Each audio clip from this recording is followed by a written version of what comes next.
Do you want to travel the world, but still want to pick up after yourself and take out the garbage? Do you like getting away from your humdrum life and experience the luxury of sleeping in someone else's worn linens? Well, look no further than Airbnb. At Airbnb, you can save nothing compared to a hotel, but get half the hospitality.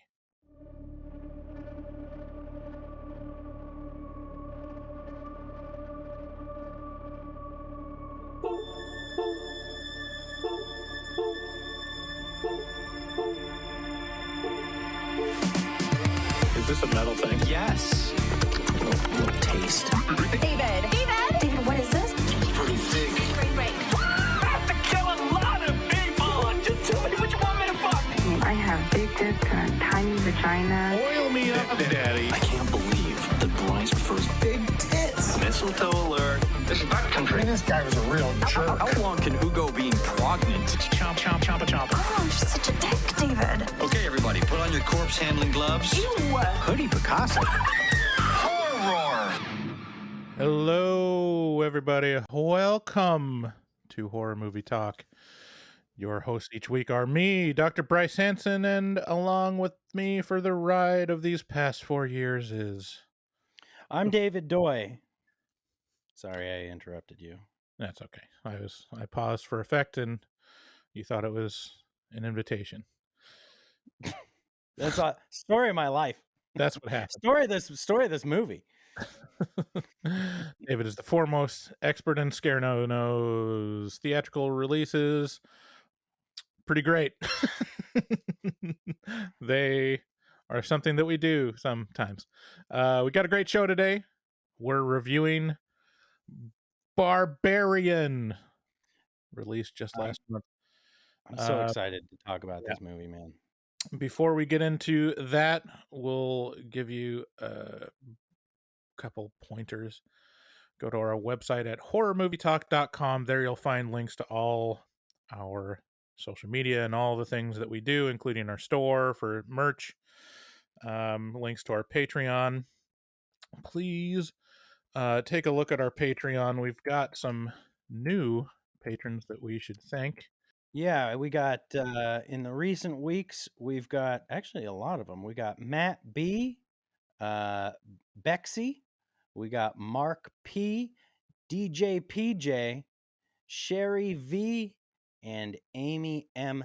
Thank you guys so much for supporting the podcast. This is a free show that we produce every week. And you know what? Actually, I'm glad I remembered this time because there's more than just we do a lot on the side to make sure our patrons get what they're paying for. We produce the Afterpod, give early access to stuff, have exclusive stuff that only releases on Patreon. But also, I should let you know, if you are a small business owner and you want to advertise, we're one of the biggest movie review podcasts in the United States. So you could advertise with us through Patreon. And if you want to send us a message about that, we welcome it. So consider that, especially if you have like an online business that caters to people across the country, because that would be a perfect fit.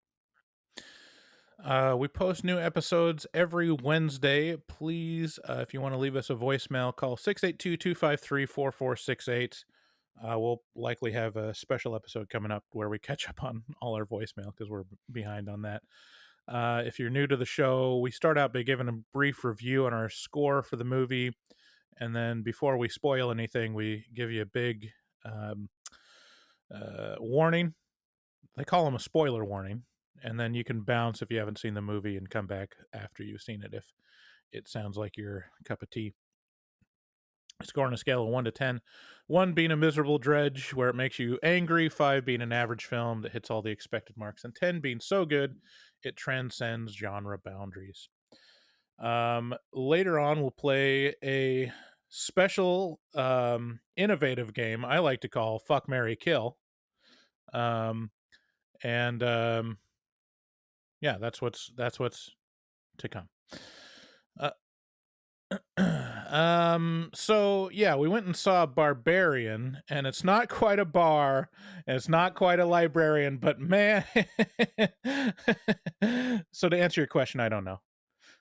Here is the trailer.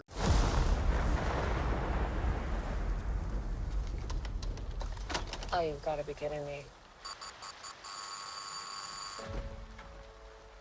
Yeah, This is 476 Barbary, right? yeah, I'm renting this place. No, I booked it a month ago. Are you sure you have the right place? Yeah. What am I supposed to do? Why don't you come inside and we'll call these idiots?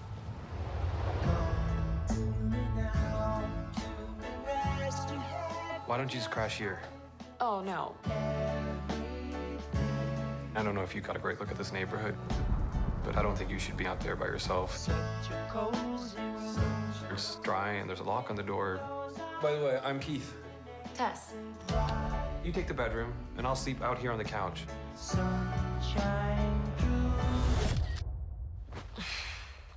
God.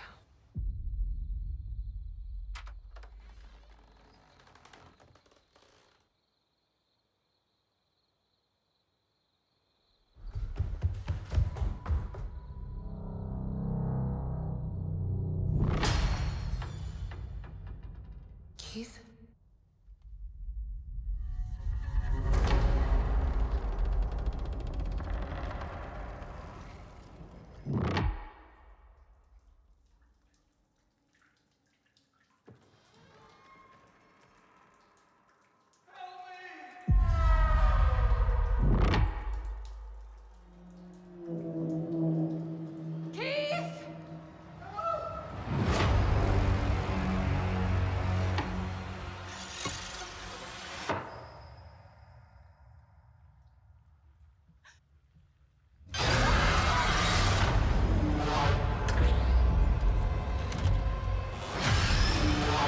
This process might seem overwhelming, but with a little practice, it can soon become a pleasurable experience. This is perfectly natural.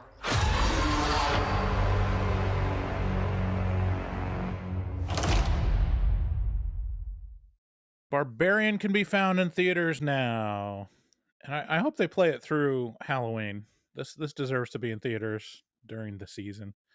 Tess, played by Georgina Campbell, travels to Detroit to interview for a job. When she arrives in the middle of the night at her Airbnb rental, she discovers that it is already inhabited by a man that supposedly rented the house from another site. Despite being leery of the man, played by Bill Skarsgård, she comes inside to figure out what went wrong with the rental companies. The man named Keith is friendly, but perhaps overly friendly, in addition to several other red flags. The longer Tess stays in the house, the more she discovers about Keith and the history of the house, to her detriment. Also, the Mac guy shows up. The Mac guy? Oh, yeah. Okay, the Mac guy. That's the least thought about role I have when I think about Justin Long. It's still cemented for me. He's still the Mac guy. Just as much as what's his name is the PC guy.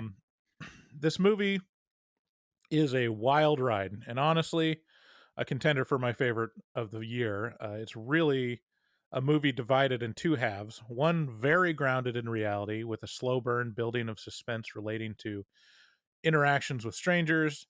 The other, while not paranormal, enters a heightened, bizarro underground realm of debauchery and brutality. This film reminds me of *Malignant* in that it pulled off the tone that *Malignant* utterly failed to deliver on, that being a taut mystery thriller evolving into an exploitational fun fest. The writer-director Zach Kreger is mostly known from being a straight man cast member of The Whitest Kids You Know, a sketch comedy group. Holy shit, he did this? Yeah. This makes so much sense now. Yeah.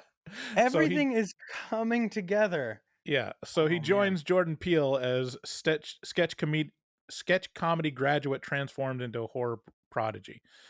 When I say that I enjoyed this movie, I mean that I had many times where I laughed in delight about the writing, acting, and direction. I was smiling ear to ear at the end of this film. Like, it was fun. It was unbelievable. Yeah. I was in the theater with 2 other people, and we were all laughing at similar moments. I was laughing at more moments, definitely, because Yeah, me this too. is right in line with like my my I don't know, my sense of humor. Like, Sensibilities. yeah. So yeah, I love this movie. So Zach Kreger, he is the one in The Whitest Kids You Know. He's got the gallon of PCP. Yeah, he's got the gallon of PCP. He's also Not a gallon. He's the Do a lot guy of PCP? in the Grapist Yeah. commercial where he's like Yeah. sounding the opposition. Here, I gotta pull it up now. Real, you know. Oh, go ahead. gotta- Is that what is this? Intro it. This is one of the sketches from Whitest Kids You Know. So, Okay. copyright be damned.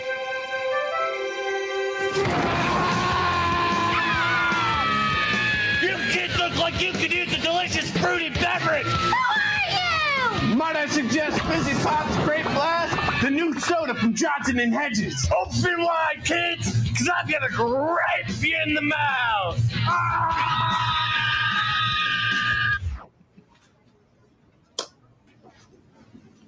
He's going to what them in the mouth? He's gonna grape him. He's going to grape them. Yeah. In the mouth. So this guy in the middle, that's the director of Barbarian.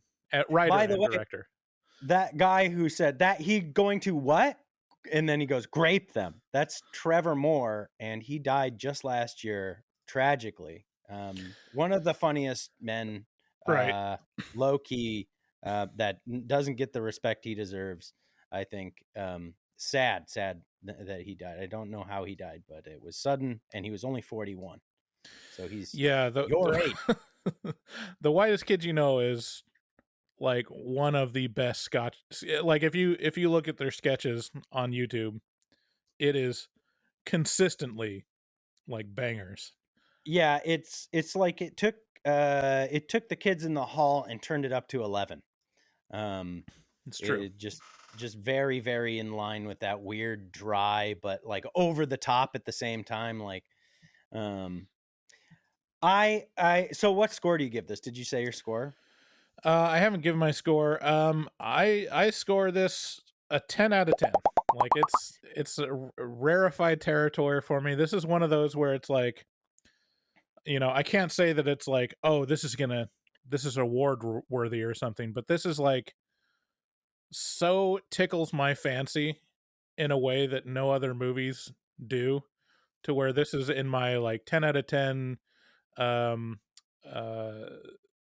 like territory with the Human Centipede and some of these other films that is just for me, you know.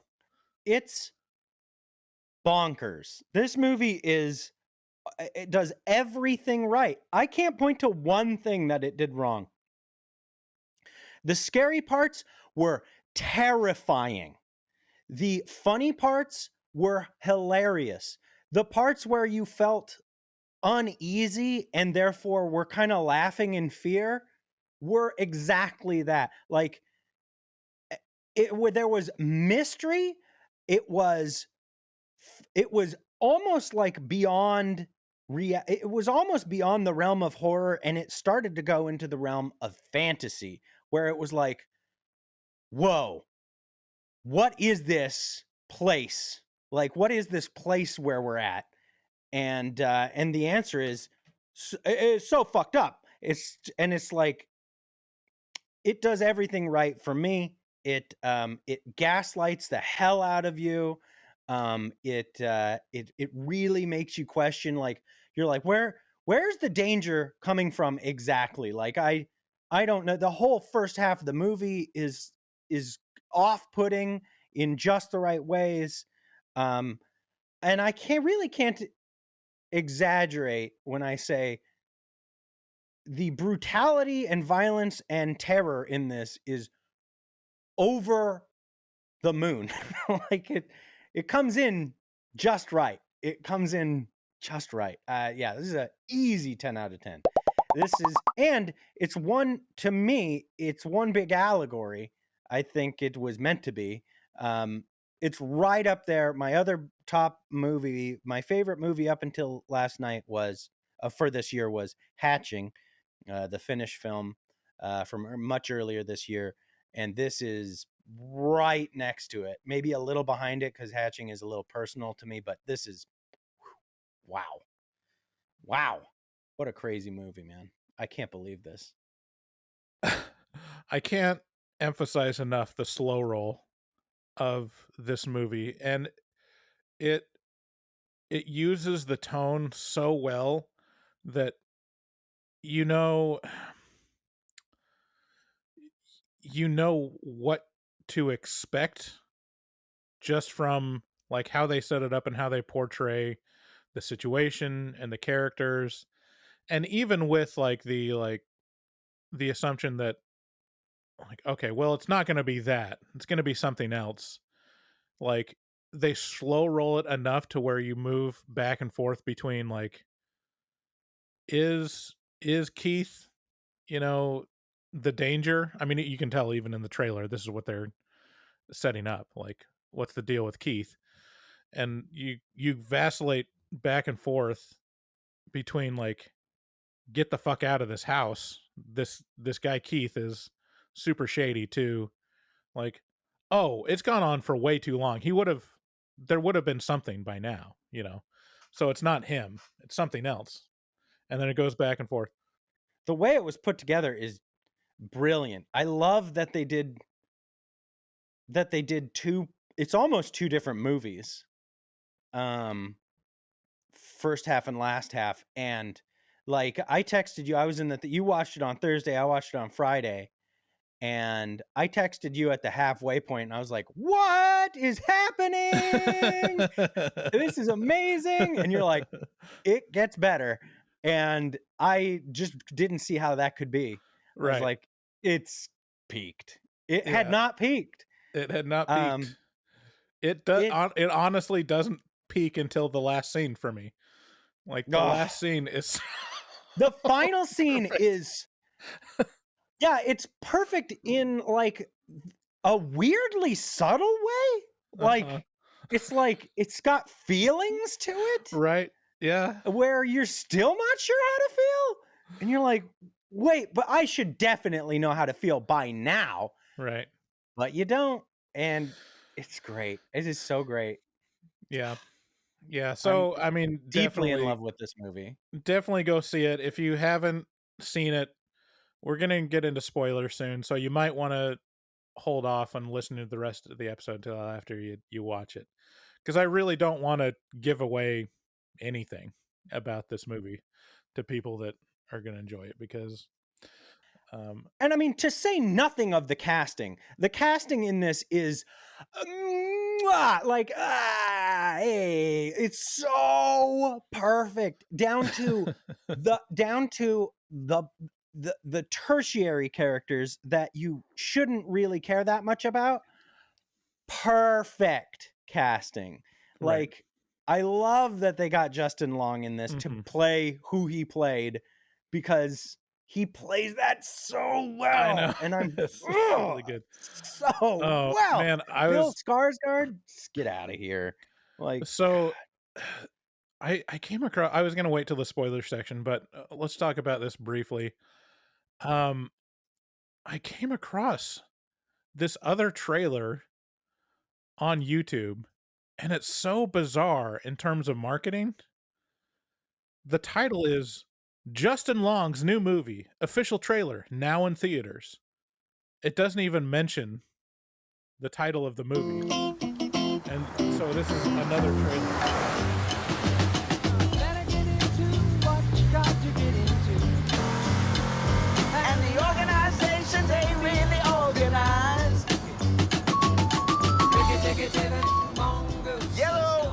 Listen, AJ, I gotta tell you, there's no new money coming in. I could sell the Michigan properties. Some of those make money, right? You're gonna have to make some tough choices. Greater Wayne Property Management. Hey, yeah, Bonnie, it's AJ. I'm in Detroit, and I'm here to do some liquidating. Is someone staying here at the moment? I don't think so. Well, someone's here. There's a suitcase and clothes. Do I have squatters? Have a nice day. Hello?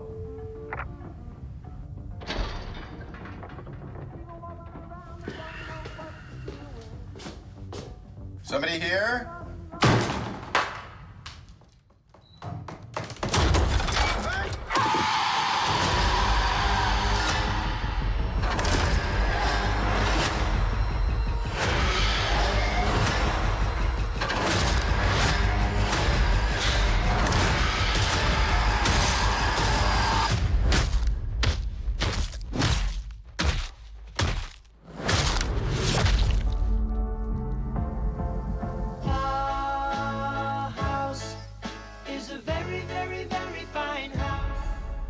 So that is a brilliant trailer. That yeah, that is a. I can't tell you. I want to watch the movie again, like right now. right. Ooh, I have so much chills. I mean, I only saw this during the week, and we were already planning on watching it. But this made me want to see it so much more. Just I'm gonna go see it again. I think the fact that it just says Justin Long's new movie, and like name drops the Lego Movie and Alvin and the Chipmunks. By the way, yeah, if you're listening to this, we are on YouTube, so you can watch this and see what we're talking about if you join our YouTube. Right. And, you know, again, copyright be damned. We're going to get hit for showing the full trailer. But who the that was an astonishingly good trailer. Yeah. Yeah, it's a interesting marketing tactic. But yeah, so definitely go see it. It's a very interesting ride, and we'll get into spoilers in a second. But first, let's talk about Night Channels. Why not? Nightchannels.com. Night Channels is your destination for occult, horror, and alternative wear. So they got t-shirts, hoodies with some of the coolest designs that you're not going to find anywhere else. We just tell you, we're not going to hard sell you. All you need to do is go to nightchannels.com and take the Night Channels challenge, which is just browse around, and you're going to find something you want. I guarantee it. Just like the guy from the Men's Warehouse. I guarantee it. And once you fill up your cart with all your swag, use code HMT at checkout to get 13% off your order. If you're listening to commercials like that one, or the ones that are dynamically inserted, you don't have to.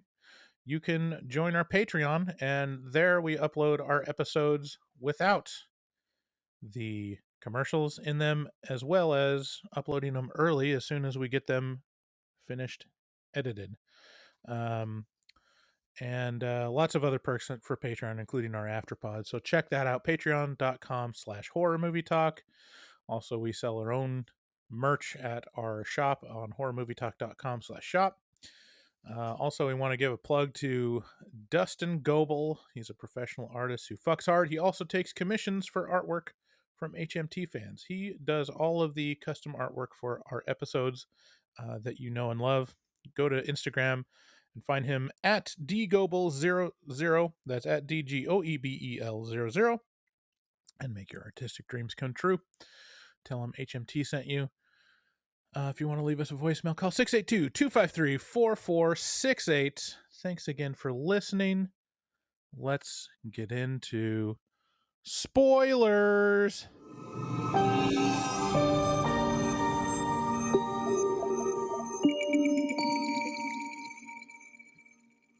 Spoilers. I just want to say, I'm very, very, very glad that you are piloting this episode, because I feel like the episodes that I pilot are inferior to the episodes that you pilot. I like the way you do it better, because you hit on more meaningful things to me. So no pressure. Okay. Yeah, I think I in my notes make a lot more free association than you do in your notes. Your notes are more of like not trusting yourself to remember what happens in the movie. Right. Because I don't. I like a lot of times Right. I'll just drop things, especially if I don't care about the movie, you know? Right, exactly. So one thing that I for some reason was a bit of trivia that popped out in my mind as I was watching this, or even before I saw it, was the origin of the word barbarian. Are you familiar with the origin? No, tell me. So it's literally just like originated from it's derived from being derogatory about foreign languages. So people in Greece, It has Greek origins? Barbaros. You don't Yeah. say. These people fucking made up every word in the whole fucking world. So Barbaros in Greek means babbler. So it is used to describe people from non-Greek speaking countries such as Persia and Egypt, who to Greek ears sounded like they were making unintelligible sounds like ba ba ba ba ba. So it's like This is America. Why don't you speak American? right. Yeah. It's the Greek version of that. Yeah, it's like wow, there's a joke that I can make that I don't want to get canceled for, but like just imagine just naming people by your derogatory imitation of their speech. Oh, like, yeah. No, nothing's coming to my mind, so I would need you to right, yeah. So French would be like roll. What would the Irish what- would be like That's good. That's good. Make fun of those white cultures. Right. What would the Chinese be, David? What would that be? I don't know. I don't know. I can't think of what they sound like. Anyways, what about but what about Australia? Good day, mate. Put another shrimp on the babby. You know? Those Kiwis. You right. know? Fucking Kiwis. God. Yeah. What's another culture that's easy for us to make fun of?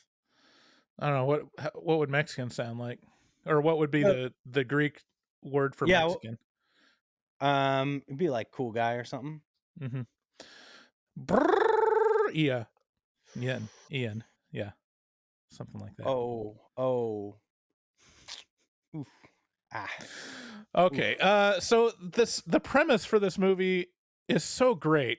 No one's ever made a horror movie about Airbnbs. Like, how has this not happened yet? It's such a great premise because you're living in someone else's house and you don't know who they are. Okay, so I'm so paranoid. I got a good story for you. This year, we were coming out here to where we are now to take a vacation, to be like, where do we want to live here?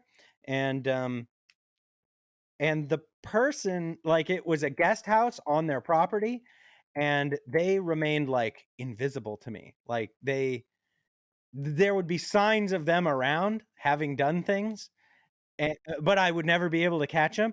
And so I like built them up to be this like fucking monstrous person in my mind. I couldn't sleep the second night. I was like, and I finally met her, and she's a sweet old lady, and she's just nice. But I mean, I was fully like prepared to be like, Becky is actually Bob, and Bob is a serial killer who is capable of manhandling me. And like, this is a very good concept. Yeah. Airbnbs, or I mean, there's so many companies now. There's Airbnb, VRBO, HomeAway was mentioned in this one. But it's such a weird thing. It used to be like a novelty that was so great, and then now it's become like kind of a standard thing, but it's starting to get much worse to where like they're asking you to basically do all their chores for them and not pay people to do the housekeeping like a hotel. Anyways, I've had some good experiences and some like questionable experiences at Airbnbs. So Tess shows up, the opening of the movie, she shows up on this doorstep and the key isn't in the key box. And then she discovers someone's inside. He opens the door, it's Keith, and he's like, oh yeah, I mean, I booked this on my phone through HomeAway. So the dilemma is like they both booked the same house on the same night. And they try to contact customer service, which is completely unhelpful. And they don't yeah, they just leave. I want to make quick mention of so the casting here is just obviously spectacular right off the bat. Georgina Campbell is a small woman who should be, on guard in this neighborhood, with a huge man, a huge fucking Viking who played It.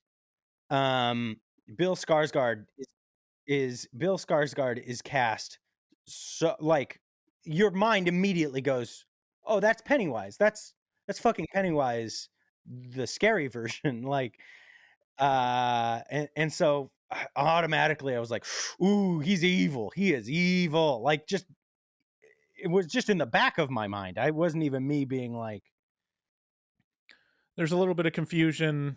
Oh, the other call out for history is the address of the house is 476 Barbary Street, and the year of the barbarian invasion into Rome was 476. So a little bit of trivia there. So Keith invites her in from the rain. He's like, just let's figure it out. Like, don't get in your car to, phone hotels or whatever. It's a pretty dangerous street. And she looks around the street and it's completely dark. Like, you can't see what this neighborhood looks like at all. And so she comes in and there's so many red flags that Keith throws off as kind of like an overly friendly, like kind of pushy, like subtly pushy, like, hey, you want some tea? Like, I got some red wine. Like, let me make you a drink.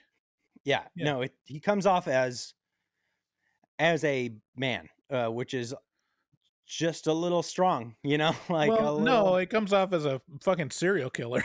is what it is. Like, there's enough, like, Spider and the Fly kind of stuff happening. But that's all circumstantial. That's not him. He's doing his very best to, like, to make this a very upsetting circumstance, which to him is also an upsetting circumstance, better. But it's right. just the circumstances are stacked against him. It's a funny dynamic because there's nothing more suspicious than someone trying not to be suspicious. Yeah. Trying to put you at ease. Be like, hey, it's okay. It's okay. Hey, well, don't run. Hey, hey, I'm not going to rape you or anything. Like, I know what you're thinking. I'm going to rape you, but I'm not. And, like, let's just have some wine. I'll open it in front of you. So, I won't put anything in it, and you'll be safe.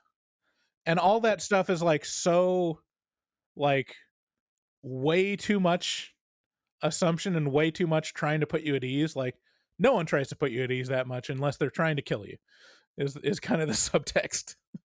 Well, I would do this. This is how I would try and make someone feel better. I can't, like, if other people feel upset around me, it makes me very upset. And so I feel as though I have to smooth things over and make people feel okay. And to do that is a weird game, especially if they just don't want to feel okay. Sometimes that's an okay thing for people. Like, I can't grasp that concept because it's not in my repertoire to not feel. I have to feel okay or else things are bad, and then I have to. Anyway. Well, that's why you could never be black.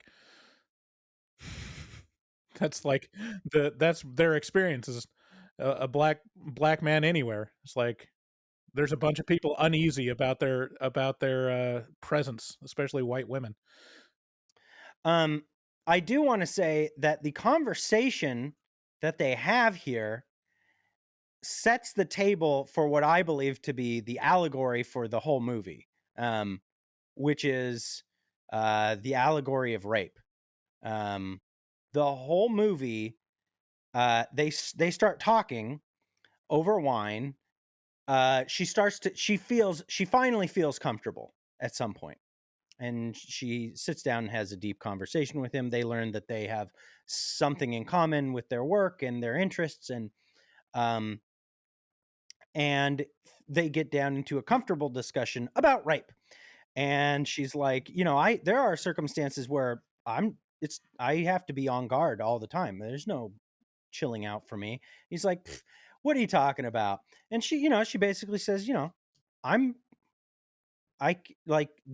get to go through life without worrying about certain things that I have to worry about. And I feel like that's where the rest of this movie goes, is like, rape is possible under all circumstances, and it's fucking horrifying when it opens up to you. When you realize you're in those crosshairs, you'll do anything sometimes. And what kind of person are you? Are you a good person? Are you a bad person? Are you a bad person who does good things sometimes? It's very weird. Well, there's a saying that me and my friends would always say to each other, which is, there's always a threat of rape. It's one of the truest sayings, like, and that could be a tagline for this movie. It's like, there's always a threat of rape. I just want to mention one more big red flag that was probably the biggest red flag that I saw in this movie was Keith saying, she asked for him to show her his receipt for the rental, and he goes like, oh sure, yeah, let me just find my phone. And I was like, whoa, who doesn't have their phone on them at all times, like in their pocket or in their hand? Like, there's something very wrong about this person if they set their phone somewhere and walked away. Like, that's just not possible. Lots of like little subtle things around, like Keith just kind of disappearing around the corner, or like not being able to answer something that should be answered easily. Like, they set it up so much to make Keith look like very, very questionable. Yes. In such an excellent way. You're supposed to feel as though Keith is the danger, right? Which is a red herring, because Keith is not the danger at all. Yeah, and then also, like, it sets it up to like point you to where the story is going. So Tess finds his wallet, takes a picture of his ID, and you're like, oh, this is like the gun on the mantelpiece. It's like, well, that's gonna be important. She's gonna look up who Keith is and find out something shady about him.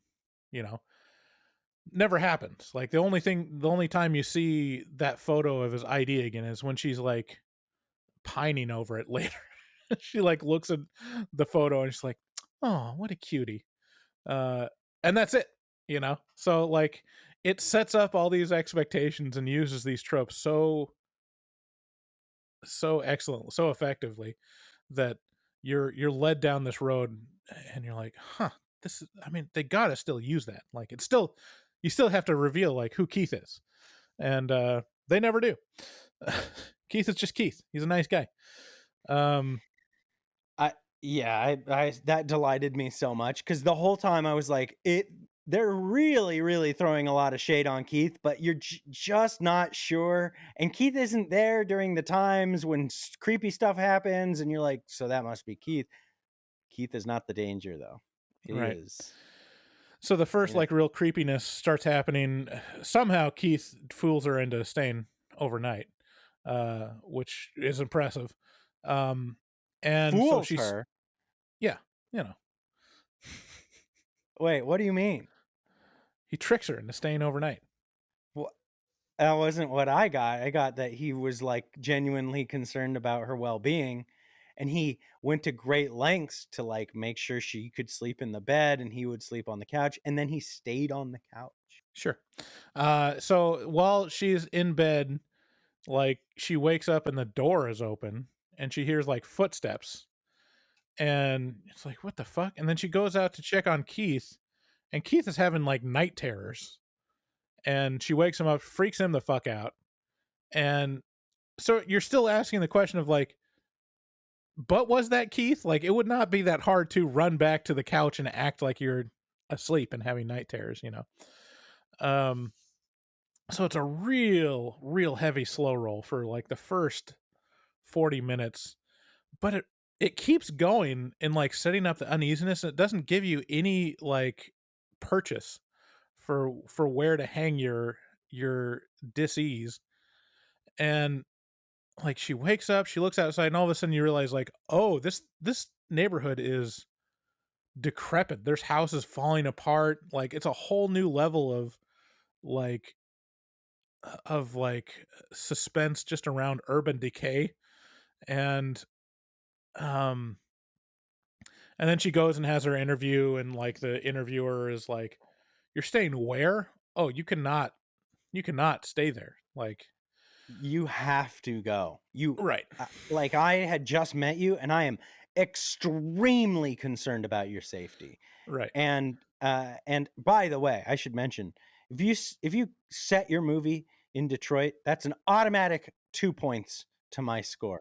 Don't Breathe 2, huge benefit in this Detroit is creepy thing. I love it.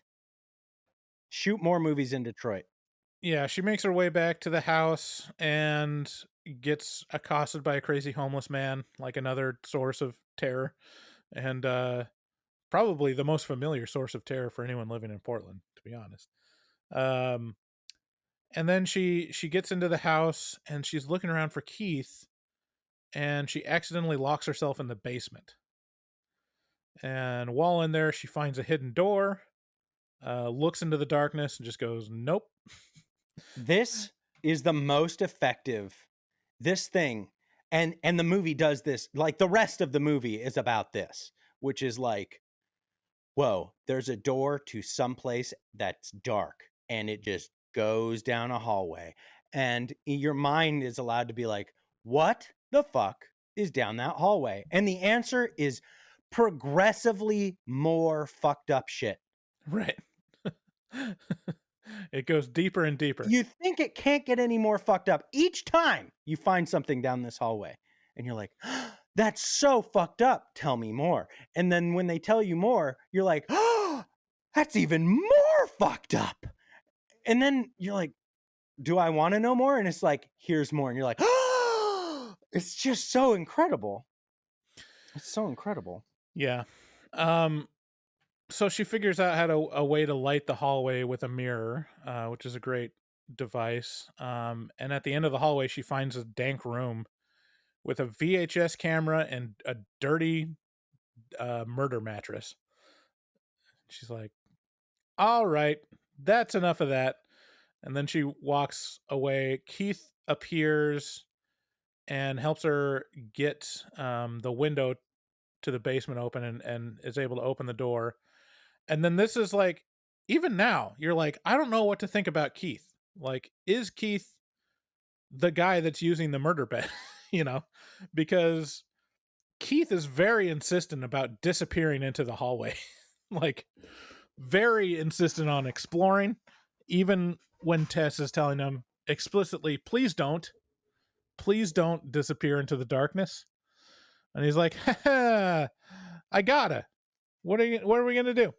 And it's just so effective. Like, this is actually like was pretty effective at scaring me. Like, Keith disappears and starts screaming for help in the basement. And the combination of screaming for help, darkness, claustrophobia of these hallways, and just all the design about how it's basically looks like all these hallways were just clawed out, you know, is so effective at being scary and putting you on edge. That, and also is using this trope of like, well, we know what's coming next. There's going to be a figure that comes out of the darkness and grabs her. Like, that's what you're expecting. Like, that's definitely what's going to happen. Oh, And then Keith just comes crawling up, which is like scary enough. 'Cause Horrifying. It's a and he like says like, someone bit me, which is also, You're like, no, ew, oh no, someone is back there and they bit you in the Right. dark, in a Right. underground hallway in the dark. You got bit by a person who's down here, so for some reason. the bee bit my bottom, now my bottom's big, is what Keith says when he comes out. And you're like weirded out by it, and you're trying to figure out what's going on, and then just then the person that you're expecting jumps out of the darkness and grabs Keith and bashes his head in. And then it jumps immediately to Justin Long. Jumps Really violently ends Keith's head in a way that will stick with you. right. You've just witnessed someone's brains being crushed out of their skull, and then all of a sudden you're met with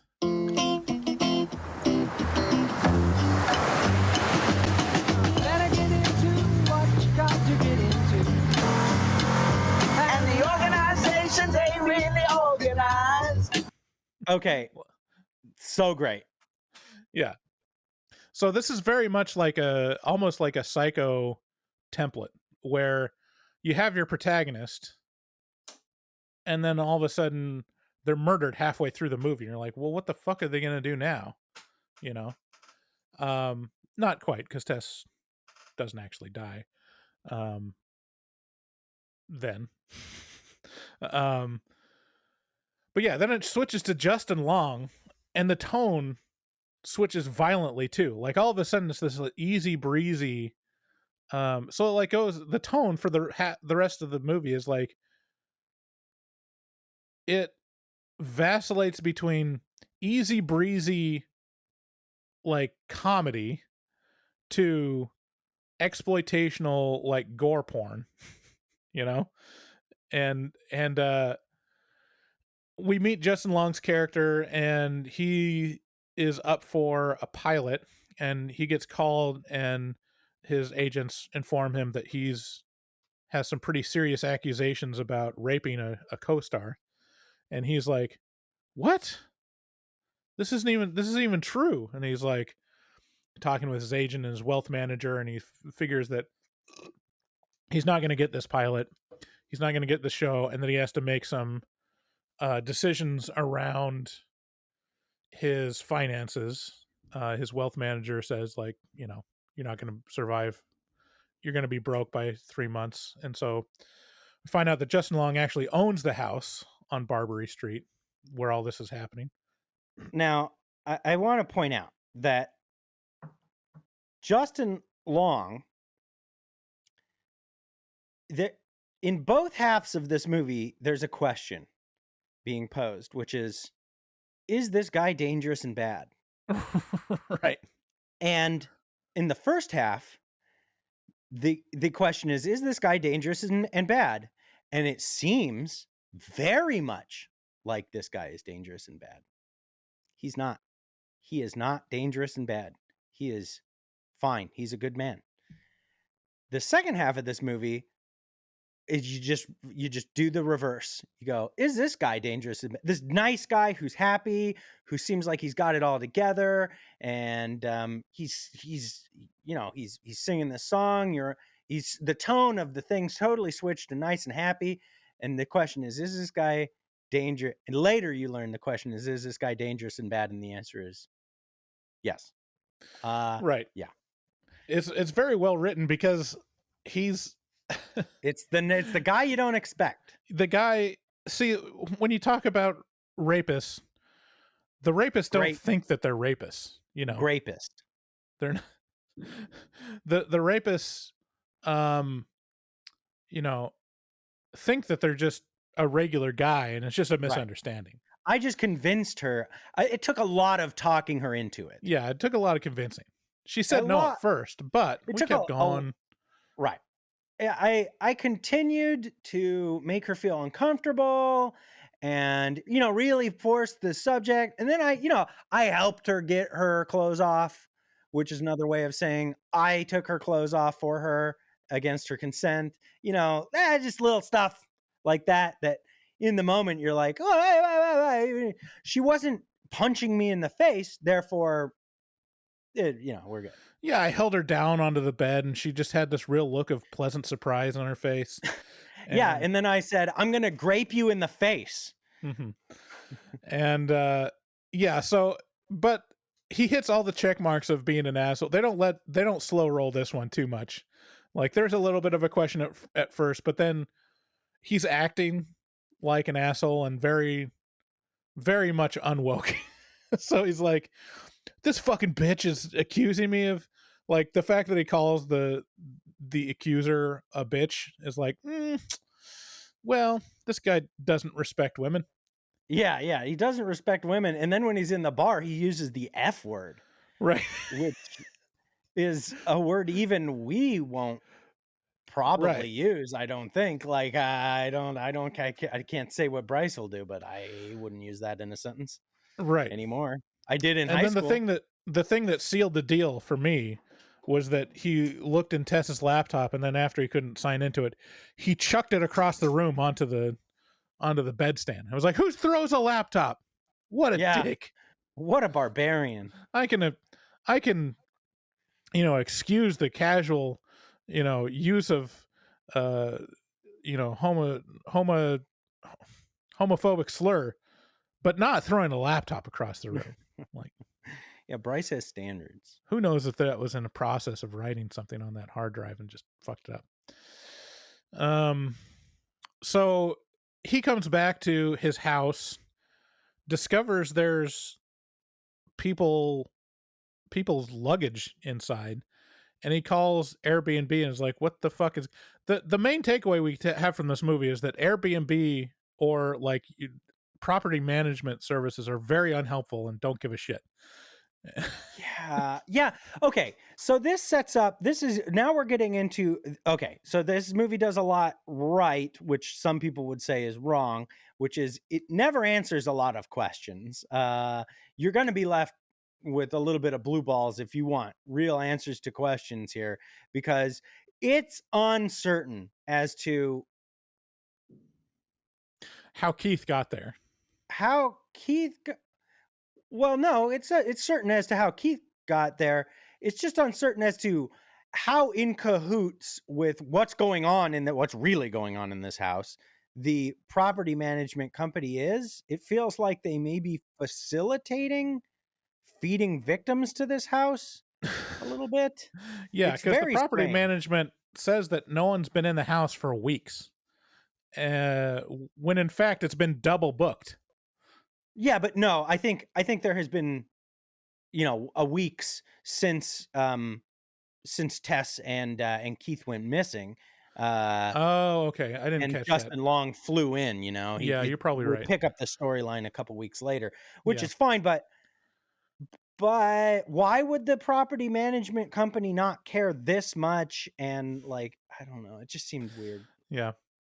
So Justin Long is like looking through his house, and then he finds like the basement propped open, and like there's kind of scary noises coming out of the basement, and he's like got a flashlight and a knife, and he's like really looking through, really leery, and then he discovers the hidden door, and you're like, oh shit. Immediately goes to Google and goes, can underground square footage be listed? Which is so great. I laughed so hard at the jump cut to that scene. Just comedic genius. It was like, this is exactly who this character is. Just greedy, just dying to dig himself out of he's just like, oh, I just found potentially double my house size in square footage underneath my house in the creepiest fucking rape room that I've ever seen. And I've seen some rape rooms because I'm a fucking actual rapist. But Yeah. doesn't bother me because I have to measure how many more square feet I can add to the listing of the sale of this property. Yeah, so he's got this measuring tape, and like the next scene is him just like scooting crouched down backwards with this measuring tape, trying to measure how much extra square footage he can put on the listing, which is fantastic. And he's using like an old school flashlight, which are only, do you remember how shitty old flashlights were? I have a couple, and yeah, they're terrible. They're good for maybe 20 minutes, Yeah, you know, in on big a couple batteries. D batteries, big massive fucking D, 4 of Yeah. them. So he's walking through, and then he gets approached by this barbarian lady, we'll call her. She's like a witch. She's like some weird underground dwelling, like naked thing that. Yeah, she was very reminiscent of the old lady in Wreck. Yeah, Like spoilers the for Wreck. old lady witch in Wreck, where it's like, Jesus. Whoa. Do you know lives in darkness, you know? Do you know she was played by a man? Yeah, I saw that in the credits. Matthew Patrick Davis played her. Why can't we give that role to a woman? You know, it's about gender identity. Like he identified as a woman for this role. Had to go through all that prosthetics to get those horrible flappy tits. There is someone out there with those horrible flappy tits that could be employed by this movie. Oh man, like, okay, I this hall that just descends underneath some sketchy fucking neighbor into the bedrock of Detroit is so anomalous and strange. It adds this weird, it's like another character in the movie. It's so fantastic.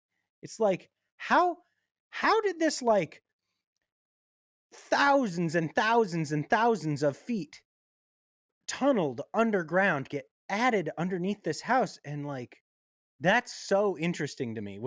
Did that strike you? Was the hall like the coolest thing to you? Well, yeah, it's such a cool concept. Now that I'm thinking about it, it's kind of unbelievable since Detroit is right next to like the Great Lakes. Probably couldn't dig that deep before it's just completely filled with water. You know what? Though, but this is so cool. Maybe they found a pocket. Yeah, maybe they found just like a pocket of granite or something. Or maybe, you know, maybe there was just like a generator and a water pump sound that we just never noticed while we were watching. Oh, there you go. Yeah, there you go. At some point it switches to kind of a fisheye lens with Justin Long, and it really shifts like the feel of it, and then it flashes back to like the 80s or 70s with just this some other guy who kind of reminded me of like what's his name, Lance Hendrickson, is that what his name is, from Pumpkinhead? Yeah, kind of like him. His name's Richard Brake. He's a recognizable character actor. And yeah, and this when they shift to that fisheye lens, it brings back like Natural Born Killers, like elements of Pulp Fiction. Like you're like, oh whoa, this is like this early 90s like lens that they used to use. Yeah. And it shows this guy buying baby supplies and then like obviously stalking a lady.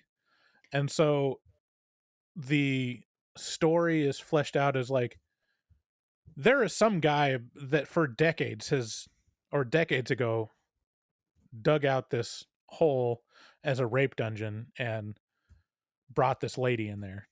Not just this lady, was a serial rapist / I assume murderer. Right. We found out that he is a serial rapist murderer later because he's got like a whole shelf full of VHS tapes, which are not just women, but women and men.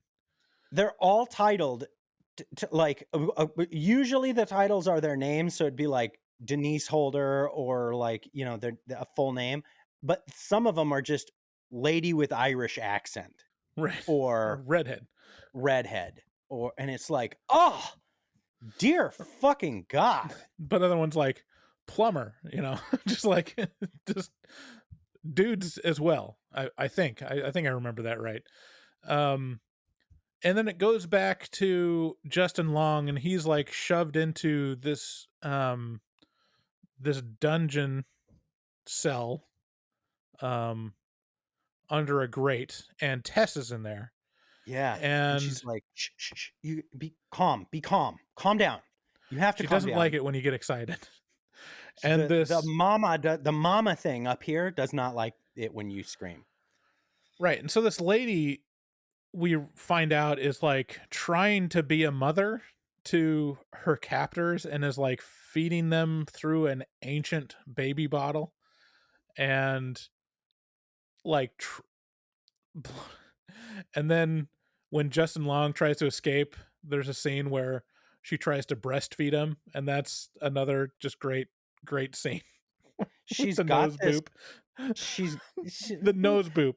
Just she's got this video destroyed me. The nose boop destroyed me because she's got this breastfeeding instructional video, and it shows like the woman like rubbing the nose and like stimulating the baby to come towards the nipple, and this completely it's not just what would you call that, illiterate but non-vocal, what do you call that? She's like Nell. Hey, in the way. And she's like the stereotype of Barbarian. She's like ba ba ba ba baby mama, like, and so she's like rubbing Justin Long's nose and goes boop, which again just destroyed me. I was laughing so hard for so long just from that nose boop. Like what we're describing as we're going through this movie sounds deadly serious and horrifying, and it is, and it comes across that way, but also it's so nervous hilarity. It's like this, like, like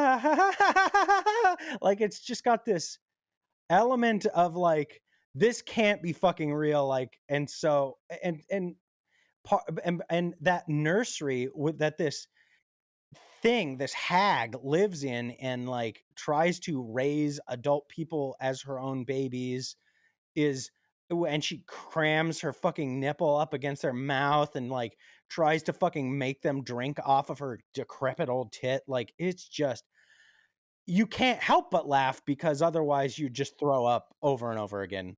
It's so gross. So let's kind of skip forward to the end. They make their escape. There's a bunch of like back and forth, but basically they make their escape and are chased by the mother, we'll call her. And they make their way up to this like water tower or grain silo. I don't know what you call it. Yeah, it's some abandoned old probably water tower or something. And this is the culmination of Justin Long's character, of Tess, and of the mother. Like, that's what I can say about this movie, and what I enjoy so much about it is like, it is very character driven and very like situation driven, to where it's like, of course this is going to happen, like there's so much inevitability with the choices of people based on their character. So they're up at the top of this tower. Justin Long has already accidentally shot Tess, and so she's like injured and climbing up the tower, and then the mother is climbing up behind her. And Justin Long's character is like, I know what I have to do. And he just shoves Tess off the top of the tower because the mother is going to jump after her.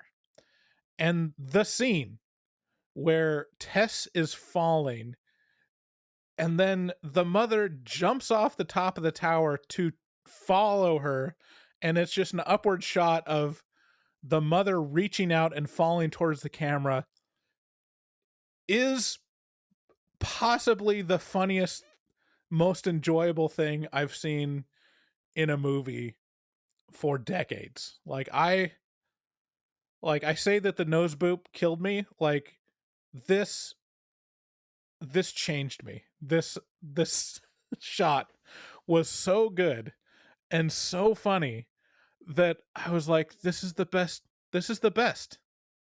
This is the best thing to see. It's pretty great. I mean, we are breezing over a lot. By the way, so like there's this bum who gets his whole arm ripped off by her. just pulled off of his body. He tells them, "Oh, there's other stuff down there that's worse than her." And that guy with the gun, he introduces the gun. And he's the rapist, the grapist. Yeah, and then the end scene is so perfect. Tess and the mom are laying on the ground, both still alive. I think Justin Long gets killed somehow. How does he get killed? I think Tess shoots him, doesn't she? Yeah, I think so. And so Tess ends up with the gun and she's sitting there and the mother is cradling her and she knows that she's hurt and she loves Tess. Tess is her baby. And she's and she does the boop. I'm gonna pet your face and then boop your nose. And it's clear to you that the mom really loves Tess and cares for her and would do anything to protect her, and did just do that. And Tess is sitting there with a fucking gun in her hand, held up against the mom's temple, being like, well, I can't do this. I'm not going back to that fucking rape dungeon. Like, no. It's so bonker. And then I believe it's insinuated that she pulls the trigger. Because then she, you hear bang and then she walks away in the end credits. Yeah. Did you stay for the whole end credit? I didn't stay for the whole thing. I mean, there's a couple like just back and forth like during credit scenes where it shows Tess standing up and walking away. But after not only is that scene perfect where the mother is jumping off the tower, but it seals it. Just like every moment is so perfect that it seals it with the end song being the Ronettes' Be My Baby. Be my baby. It's so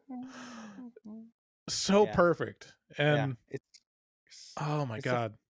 This guy is going to be, he's going to be up there with Astor and Peele. And like, this guy has a huge motherfucking career ahead of him. Yeah, I mean, I hope he keeps making horror movies. Like he's got a great mind for it. Like, I guess the story behind why he wrote this movie is that he read some book about basically red flags that women ignore about rapists.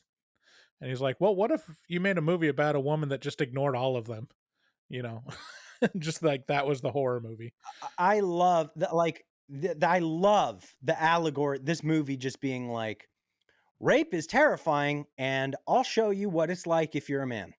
Like, if you're a man, you don't know, but you could. And here's what it's about. It's about some fucking hag.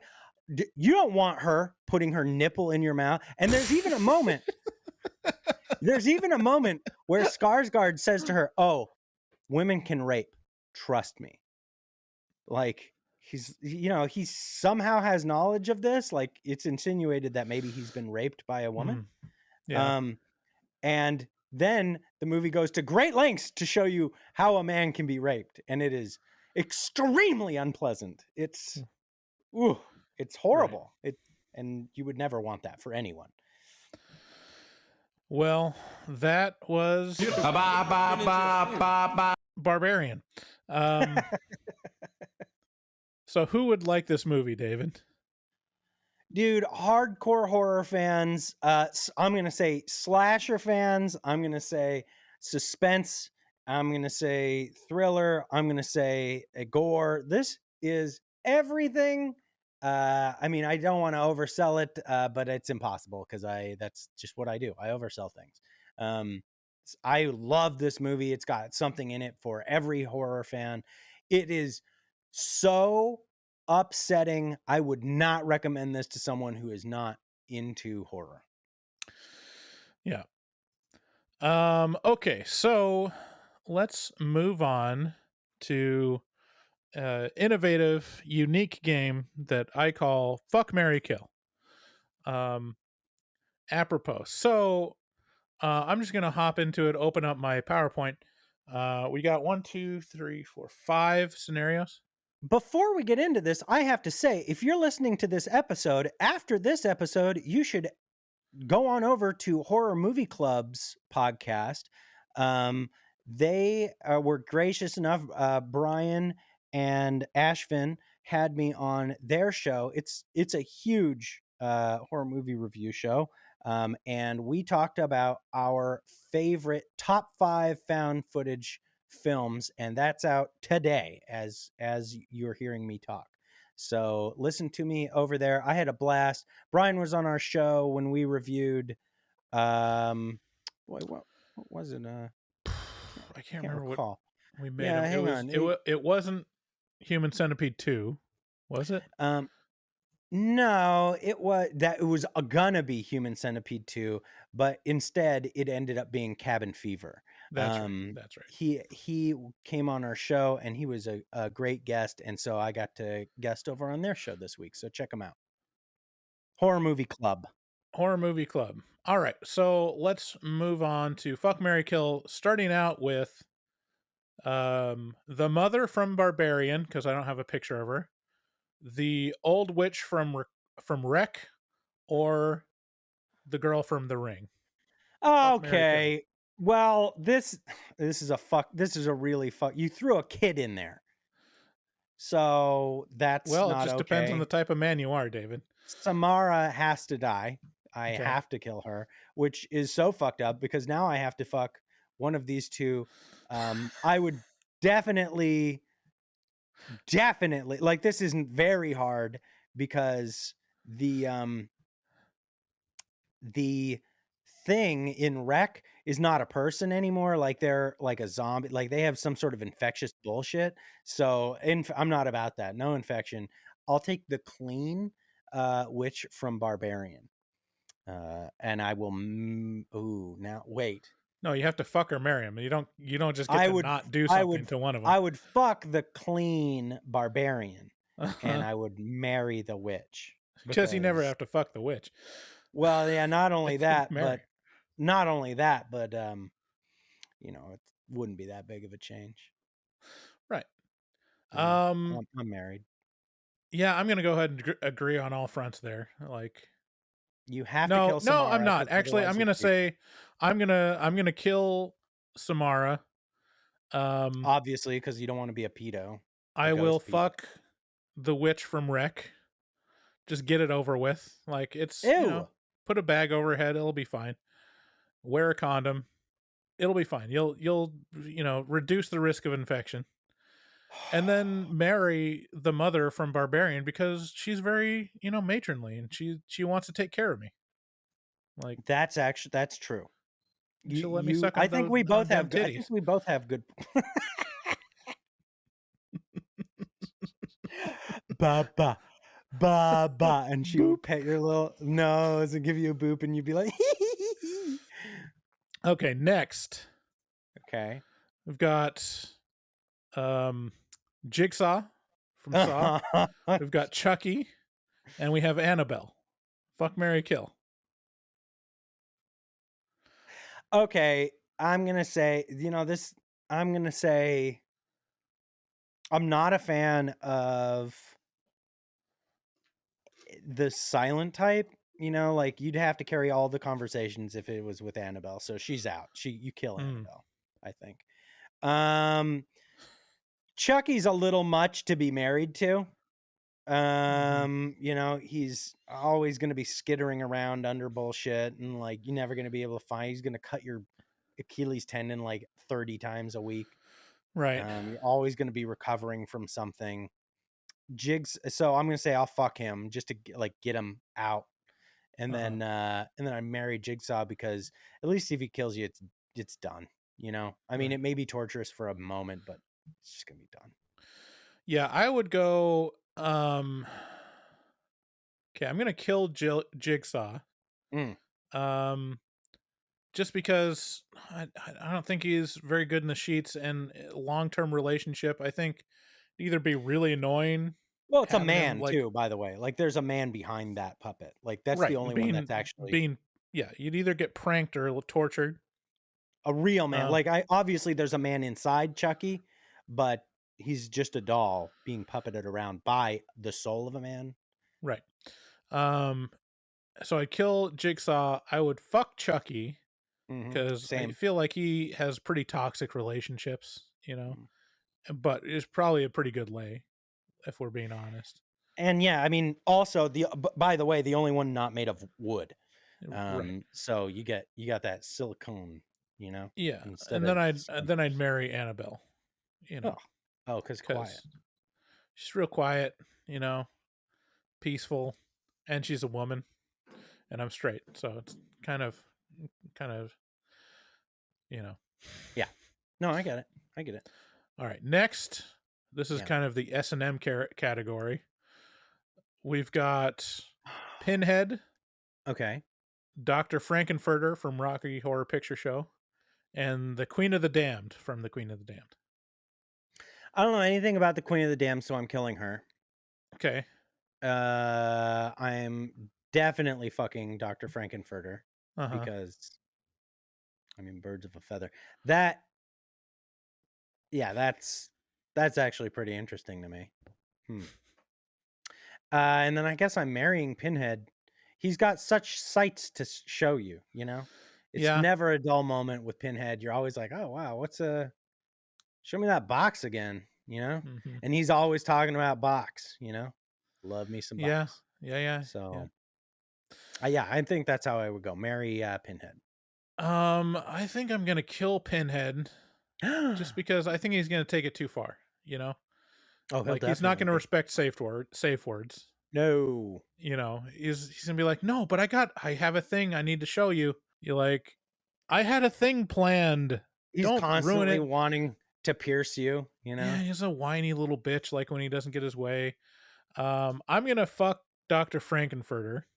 Yeah, same. Just cuz like he's got to be wild, but not relationship material. Like he's, you know, I don't think he's into monogamy, first of all. Stimulate that prostate. And then just marry Queen of the Damned because it's fucking Aaliyah. Like, look at her. Aaliyah, was that the gal who died in the plane crash? Yeah. So when was that made? Like it was released after her death. Like it was. Wasn't that in the 90s? Yeah, I think so. That's so strange. That picture looks like it was imagined in like 2010. Like that doesn't look like a 90s picture to me. It looks like a very early 2000, late 90s. I mean, that's like straight The Matrix to me. Oh, 2002. So when did Aaliyah die? Because yeah, I remember probably 2001. I remember not knowing who Aaliyah was and everybody being like so fucking bummed that Aaliyah died and me just being like, I don't know what. Well, she had a couple singles. Like she had some like very, very prevalent singles with Timbaland. Timbaland. The artist, not the boot. The artist, not the boot. Okay, well, good. We've ironed that out. All right. Next we have Michael Myers from the original, Michael Myers Rob Zombie version, or Michael Myers 2018. Fuck, marry, kill.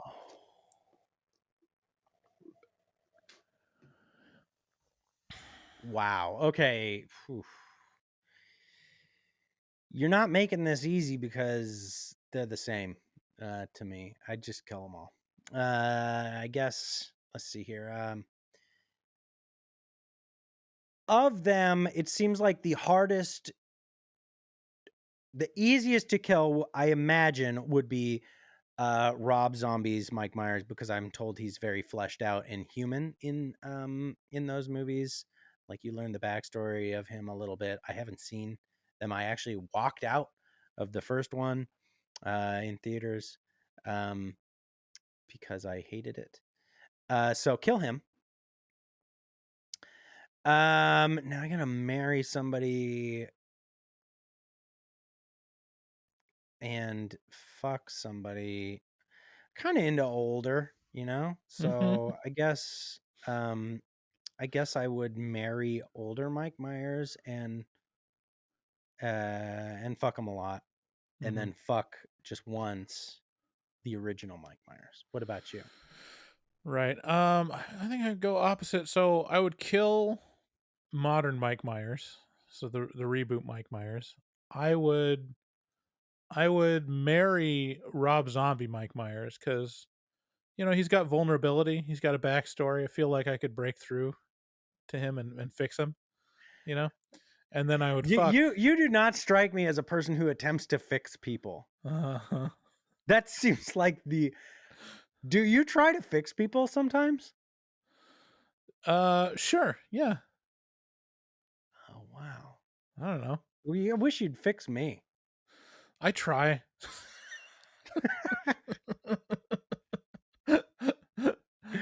I try. Yeah, and then I would fuck the original Mike Myers just because, like, he's in the best shape. I feel like he's more like youthful, has a youthful energy, and you know, just seems like the better choice there. All right, last one. Since we're in October, fuck, marry, kill the shitty Halloween treats: candy corn, toothbrushes, and then spider rings. Spider rings. Truly fuck spider rings. I hate spider rings. Anything that's just fucking worthless garbage that sits around my house, fuck it forever. I hate it. Kill spider rings.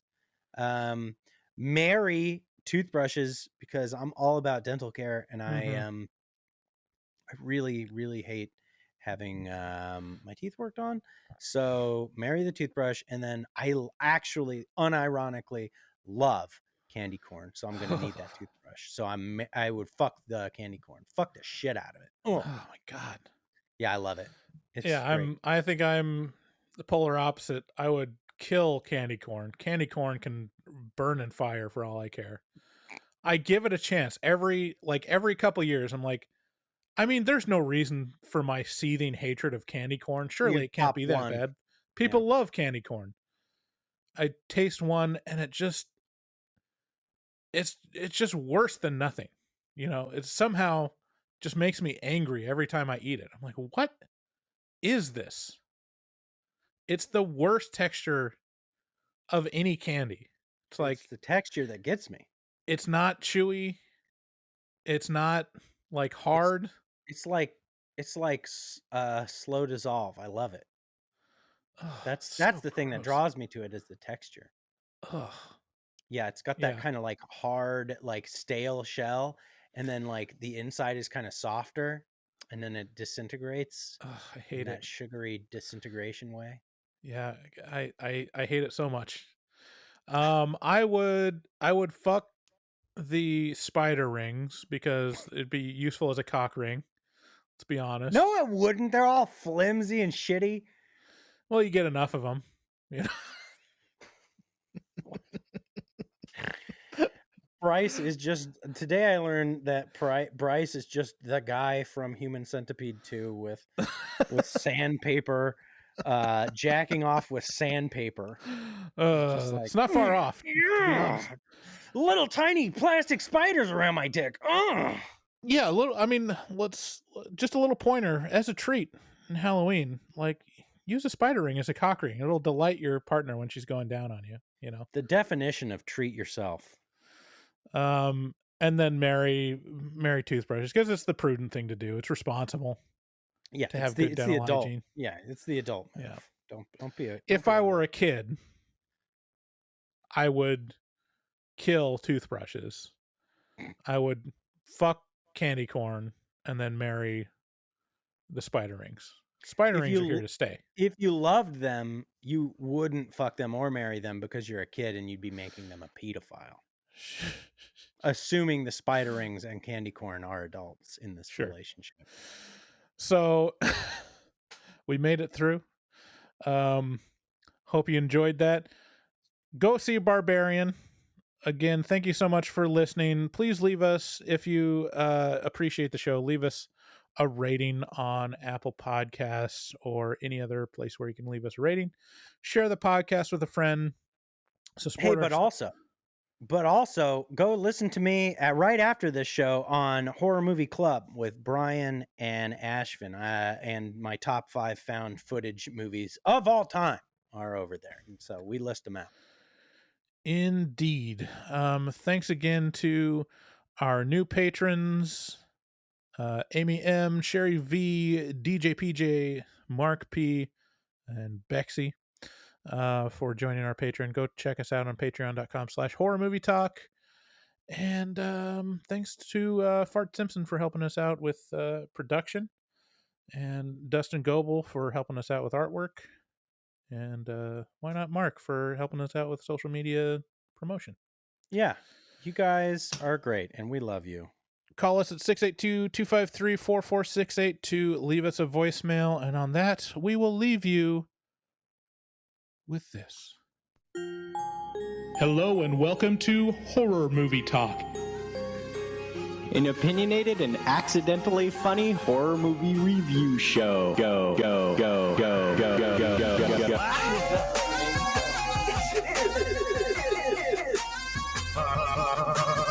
I just had to stroll through the scraggly woods.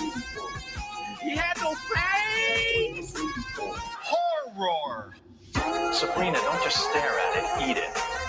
New theatrical releases always get priority. But we also review older horror movies, both good and horrible.